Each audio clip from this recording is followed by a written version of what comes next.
semuanya, balik lagi di Retina Talk. Kali ini kita kedatangan salah satu karyawan dari perusahaan konstruksi. Jadi nggak perlu lama-lama, kita bakal kenalan aja kali ya, biar bisa lanjut ke pertanyaan atau perbincangan berikutnya. Boleh Kak, diperkenalkan dulu biar semuanya pada kenal. Halo semuanya, nama saya Nur Fitria Permatasari, saya usianya 24 tahun. Sekarang bekerja di salah satu BUMN di Jakarta. Oke, jadi kalau dilihat dari biodatanya, kakak kan kerja di perusahaan konstruksi ya. Betul. Boleh dijelasin nggak sih Kak buat teman-teman semuanya nih yang mungkin nggak tahu konstruksi itu sendiri apa? Oke, sebenarnya konstruksi sendiri tuh salah satu bidang dalam pekerjaan yang terkait pembangunan, baik itu gedung, jalan, infrastruktur, jembatan, pelabuhan, ya pokoknya banyak deh hal-hal yang kita bangun kayak gitu. Kalau misalkan tahu misalkan yang di jalan-jalan tuh, oh itu ada perusahaan yang nemplek tuh. Nah, itu perusahaan konstruksi kayak gitu. Dia yang bangun gitu. Gitu Pokoknya sih. semua gedung-gedung yang ada di Jakarta, kota-kota lainnya segala macam itu disebutnya Perusahaan konstruksi. Oke. Terus kalau kakak sendiri udah berapa lama Kak kerja di perusahaan ini? Kalau untuk aku sendiri sih udah di sini 2 tahun, jalan 3 tahun ya. Dihitung mulai dari proyek sampai sekarang ada di kantor pusat atau HO gitu. Oh gitu. Kakak kerja di bagian apa? Untuk sekarang atau dari awal? Oh beda berarti ya? Oh, beda. Udah naik level. Oke. Jadi untuk yang pertama itu aku di lapangan jadi scheduler, project scheduler untuk yang sekarang itu posisi di salah satu departemen di kantor pusat, QHSE namanya. Bisa dijelasin nggak sih Kak sebenarnya QHSE itu apa? Terus biar semuanya juga tahu. Jadi kakak tuh kerjanya gimana gitu loh. Ya, kalau QHSE ini sendiri itu adalah bidang yang menangani soal quality, health, safety, and environment. Jadi kita bekerja di lapangan itu kan kita juga bersinggungan dengan orang banyak. Jadi kita juga harus tahu menjamin mutu kualitas pekerjaan kita, kesehatan orang yang bekerja dengan kita, ataupun dampak yang kita timbulkan dari pekerjaan kita gitu sih. Jadi semua tuh harus balance, stabil.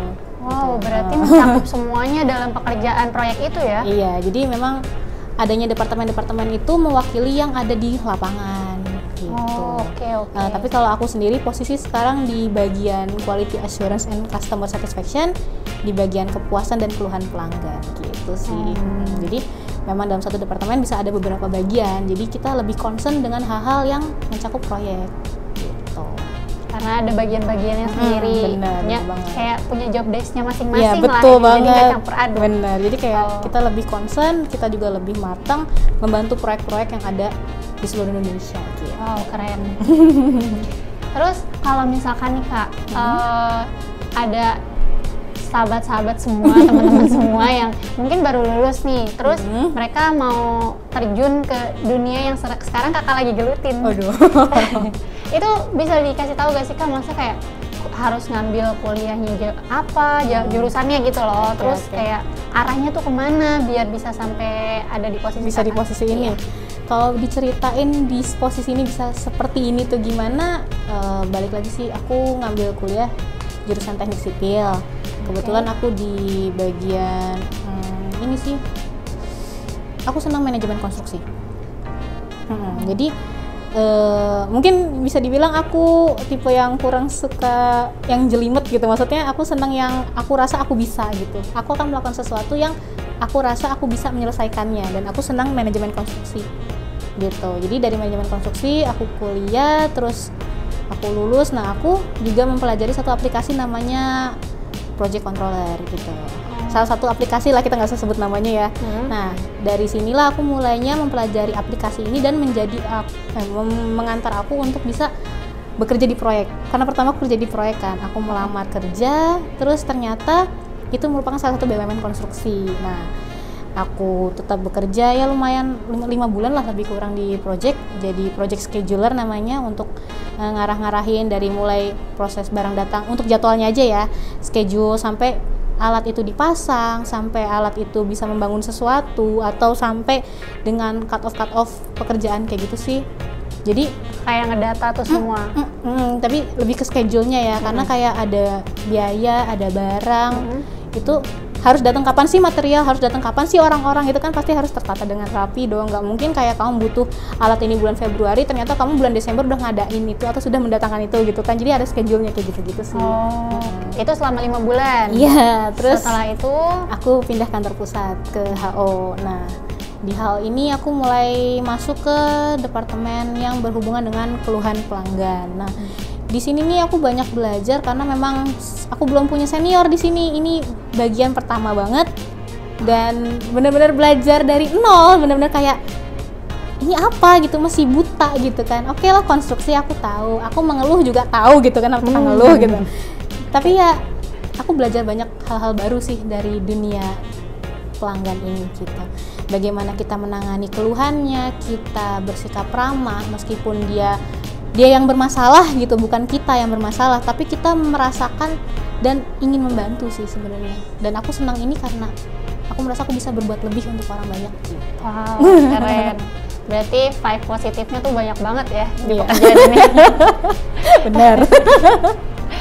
Oke, terus lanjut ya Kak ya, pertanyaan berikutnya. Kemarin kan pandemi sempat yang benar-benar wow, segitu gedenya ya. Kan mungkin kalau pekerja-pekerja lainnya ada WFH, WFO kayak gitu-gitu kan. Kakak sempat ngerasain kayak gitu atau emang selama pandemi tetap offline kah atau jadi semua jadi online? Kita case-nya ngomong kalau misalkan teman-teman lapangan nih. Iya. Kalau lapangan memang waktu awal-awal booming itu memang sempat ada yang namanya WFH, tapi seiring berjalannya waktu akhirnya tetap, karena kan namanya di lapangan terbuka ya, maksudnya asalkan kita dengan prokes yang ketat, kita juga melaksanakan tes secara rutin gitu, itu tetap berjalan. Cuma kalau untuk di kantor memang karena dengan ruang lingkup yang kecil ya, maksudnya kan namanya kantor kan udaranya sama gitu kan, penggunaan AC yang sama, jadi masih berjalan WFH. Kebetulan karena aku sudah di kantor pada posisi itu, aku ada WFH WFO. Oh gitu, WFO-nya ya. Oke, karena kalau misalkan buat pembangunan sendiri kan nggak mungkin berhenti total gitu ya. Iya bener banget. Bahkan mungkin ada salah satu case yang dimana ownernya yang memberhentikan pekerjaan kita karena mungkin ada yang kena terpapar COVID gitu atau seperti apa gitu. Jadi kita sebagai pelaksana konstruksi, yang ownernya bilang stop, ya sudah gitu. Karena kan manut balik lagi, manut dong punya kan, karena balik lagi kita punya salah satu kontrak ya. Kontrak ini sudah dibagi nih per tahun, ada kurvanya gitu. Oh ternyata pada bulan sekian atau sampai tahun sekian, oh nggak bisa nih karena terpapar, karena kan biaya COVID kan juga kita nggak memprediksi nih awal-awal kan. Ya kalau misalkan kita stop, berarti produktivitas kita kurang dong. Nah itu kan berarti makan waktu kan. Sedangkan kalau misalkan kita telat untuk pekerjaan, kita bisa kena denda, dan dendanya itu nggak kecil, bisa dilihat sendiri ya. Tapi kalau misalkan owner sudah bilang stop, berarti kan ada penambahan atau adendum pekerjaan atau seperti apa. Jadi kita bisa toleransi kayak gitu sih. Ada toleransinya berarti di situ ya. Jadi nggak jadi masalah, kita sebagai pekerja ya udah ikutin aja. Iya, gitu. Betul. Cuman katanya dengar-dengar sedikit ya Kak cerita, boleh kali diceritain ke teman-teman semuanya. Kakak sempat jadi satgas COVID selama pandemi di perusahaan ya? Benar. Ya. Gimana tuh Kak ceritanya? Kakak sebagai penampung curhatan customer, terus tiba-tiba jadi satgas COVID. Jadi kalau diceritain, waduh, agak keluar case ya, tapi nggak apa-apa deh. Jadi kalau waktu jadi satgas COVID, memang dari departemen aku kan menangani soal kesehatan perusahaan ya. Dan COVID ini memang membuat apa ya, bisa dibilang memporak-porandakan di awal-awal tuh. Dan tidak ada yang namanya PIC khusus untuk COVID ini, bener kan ya? Iya. Nggak ada gitu. Orang juga bingung kalau ketambahan job desk ini gitu. Dan akhirnya diputuskan salah satu manajer aku lah ya di kantor untuk menjadi ibaratnya kayak kepala lah gitu, yang bertanggung jawab sementara untuk menangani permasalahan COVID, baik itu di proyek, divisi atau wilayah, pusat se-Indonesia gitu lah. Pokoknya untuk jaminan untuk semua karyawan gitu. Bahasanya bukan jaminan sih, lebih ke tepatnya kayak menangani permasalahan itu gitu. Nah terus butuh, namanya juga manajer juga butuh yang namanya sharing, juga butuh untuk mendata karyawan dan untuk menjadi pelaksana kayak gitu-gitu, ditariklah aku gitu kan. Nah, selama jadi Satgas Covid sendiri sih banyak sih cerita-ceritanya, dari mulai aku stok obat, dari mulai ngirimin oximeter sampai konsul-konsul sama dokter, apa sih yang boleh, apa sih nggak boleh dengan tes-tes seperti ini, boleh nggak sih terbang, karena kan kita perusahaan lintas daerah ya, misalkan dari proyek A ke proyek B dia pindah gitu. Oh, aku harus syaratnya gimana ya Mbak? Atau aku seperti apa? Oh ya Mbak, aku sudah karantina di sini nih, seperti apa ya? Kayak gitu-gitu sih. Jadi kita sebagai Satgas lebih kayak ke menangani permasalahan teman-teman, terus juga curhat. Misalkan ada yang terpapar, terus juga kondisi aku, oh aku gini terus Mbak, keluhan aku batuk terus. Jadi sebenarnya keluhan pelanggan sama Satgas Covid ini sebenarnya mirip-mirip ya kerjanya. Sama-sama mendengar keluhan, tapi sisi positifnya adalah ya kita bersyukur sih dengan adanya diberi kesehatan. Kita akan tahu kesehatan itu berharga pas kita kehilangan, kayak gitu. Benar banget. Jadi tetap harus menjaga dimanapun, kapanpun, betul, gitu ya. Betul banget. Kebetulan kita di sini semua udah vaksin, udah aman udah lah vaksin. gitu. Jadi 2. iya, jadi udah aman. Okay. Insya Allah. Amin. Nih kita lanjut ke pertanyaan berikutnya. Boleh. Yang mungkin ditunggu-tunggu sama teman-teman semuanya. Apa nih? Masalah range gaji. Aduh. Range gaji, oke. Di berapa digit nih? 2, 3? Aduh. Pengennya diaminin sih, cuman kalau untuk digit sih kita bilang masih 1 ya. Kalau untuk kan kita masih staff juga, aku juga baru lulus, baru ya sekitar 3 tahun lah kerja kan, masih merintis, masih ya. Kalau untuk range sekitar 4 sampai 7. Wow, 7 termasuk uang lembur kah? Atau Oh enggak. Berarti bisa lebih dari itu guys. Oh iya. Kalau kamu bisa nyayur. Kalau kamu mau 2 digit, lembur lah seperti kuda. Oh. Kerja keras seperti kuda, raup uang yang banyak. Oke. Berarti ya menjamin banget lah ya kalau lembur terus. Ya, sebenarnya balik lagi sih, kita kalau mau lembur harus jelas kita ngerjain apa, jangan cuma asal ngeklaim lembur nggak tahu apa yang dikerjain, karena kan pasti nanti ada pertanggungjawabannya, nggak di sini di sana nanti belakangan gitu sih. Iya benar banget sih. Kalau untuk jenjang karir sendiri Kak, kalau misalkan nih di bagian yang saat ini QHSE, jenjang karirnya tuh gimana sih Kak? Jadi kalau di QHSE ini kan ada 2 bidang utama ya, quality dan HSE. HSE itu tadi. Kalau untuk di quality sendiri sih biasanya dari lapangan itu biasanya ada quality control, ada pelaksana gitu, ada SOM, set of mau yang di kantor aja apa mau yang bebas boleh. Ini jenjang karirnya yang di perusahaan kakak tuh gimana gitu loh, maksudnya kayak jadi gini sih, kalau misalkan untuk jenjang karir kita bisa bilang jenjang kalau dia lebih ke tetap ya. Kalau misalkan jadi kan pembagiannya ada 2, ada yang tetap, ada yang kontrak ya kan. Kalau kontrak ya aku nggak bisa bilang jenjang. Oh, berarti kayak, tetap ada di zona nyaman aja terus gitu ya. Kecuali emang pegawai tetap yang emang bisa step by step-nya kelihatan. Jadi, bisa dibilang kayak gitu sih, karena kalau kontrak kan kita based on apa yang kita tanda tangani, di bagian apa kita tanda tangani dan sampai kapan itu jelas. Jadi makanya namanya PKWT, waktu tertentu. Nah, kalau misalkan yang tetap itu PKWTT, tidak tertentu. Jadi waktunya tidak tentu. Jadi maksudnya ya terus saja dia mau dioper kemana, dia mau naik jabatan atau turun jabatan itu gitu sih. Oh, itu urusan nanti gimana kinerja. Benar. Gimana dia nanti laksananya di kantor kayak gitu.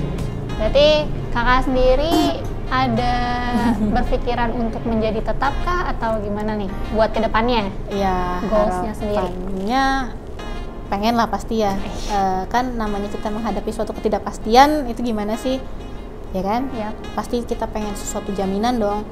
Kamu mau bikin ruko aja pasti minta jaminan. Kamu mau nyewa ini itu juga pasti minta jaminan. Bahkan ada DP di depan. Ya namanya seperti orang hidup ya juga pengen berprogres dong gitu. Jadi ya harapannya pengen mudah-mudahan. Kita doain ya teman-teman biar next lebih lagi jenjang Ini pertanyaan terakhir nih Kak. Apa tuh? Kan pekerjaan Kakak ini konstruksi di bidang pembangunan, walaupun Kakak sendiri adanya di perusahaannya ya kan, di pusatnya. Di kantor pusat. Tapi sempat dong ngerasain kan di lapangan juga. Pernah, kayak gitu. alhamdulillah. Biasanya suka ada cerita-cerita yang nyeleneh nggak sih Kak? Nyelenehnya yang gimana Ya, dulu nih? Kalau misalkan nih, kalau aku sendiri ya, aku Ah. pribadi kayak taunya tuh kalau misalkan kita mau bangun bangunan di satu tempat yang baru, yang mungkin ya tempat yang baru bukan tempat kita gitu loh, kan Oh. harus ada izinnya atau gimana biar iya, nggak terjadi sesuatu kayak gitu-gitu. Ada cerita kayak gitu nggak sih Kalau Kak? cerita namanya senior junior pasti banyak lah ya cerita-cerita pengalaman. Oke. Tapi kalau untuk ngalamin sendiri sih belum pernah, karena aku juga nggak sebentar ya, nggak sebentar, nggak lama ya Nggak di lama. proyek. Terus tapi kalau cerita-cerita ya ada lah, kayak misalkan mau bangun jembatan gitu harus apa. Terus juga kalau misalkan mau bangun jalan harus permisi dulu. Sebenarnya konsepnya gini sih, dimanapun kita berada ya tetap harus permisi gitu. Mau itu seperti apa bentuk, kita kan tergantung kepercayaan masing-masing ya. Iya. Nah, tapi intinya kita melakukan sesuatu semuanya harus dengan cara yang baik gitu. Kita mulai baik, akhirnya insya Allah baik gitu sih. Oke. Berarti kalau misalkan kayak cerita-cerita yang aneh-aneh gitu, sempat denger gitu, ada? Oh, ada. Wow. Kalau Diceritain aneh-aneh, aja, Kak. waduh, ini cerita Gimana tuh? cerita temen sih, cerita dan nggak tahu ya bener apa enggaknya, kita kan ya namanya diceritain gitu. Ya kayak misalkan untuk membangun suatu tempat gitu, misalkan ada aja nih kendalanya, mau ngebor pile gitu, misalkan mau ngebor tanah, itu alatnya yang rusak terus, ada batu terus, pokoknya kendalanya ada aja. Padahal kita tahu alat-alat kayak gitu tuh kuat loh tenaganya, tapi nggak bisa terus, rusak terus, macet terus gitu. Sampai ya mungkin ya diomongin lah, dirundingkan seperti apa baiknya kayak gitu kan. Ternyata oh kayaknya harus memang mungkin kepercayaan pimpinannya, balik lagi kepercayaannya. Oke. Ya mungkin terus dilakukan pertemuan seperti itu, dan ya bahasanya kita bilang ritual mungkin ya, aku juga nggak ngerti sih, cuma Tapi setelah itu aman-aman aja? bisa. Bisa, kita aku juga diceritain kayak really pak, masa sih? Ya balik lagi itu kepercayaan kita masing-masing, dan kita harus menghormati kepercayaan sih gitu. benar Karena banget sih. nggak ada yang nggak mungkin.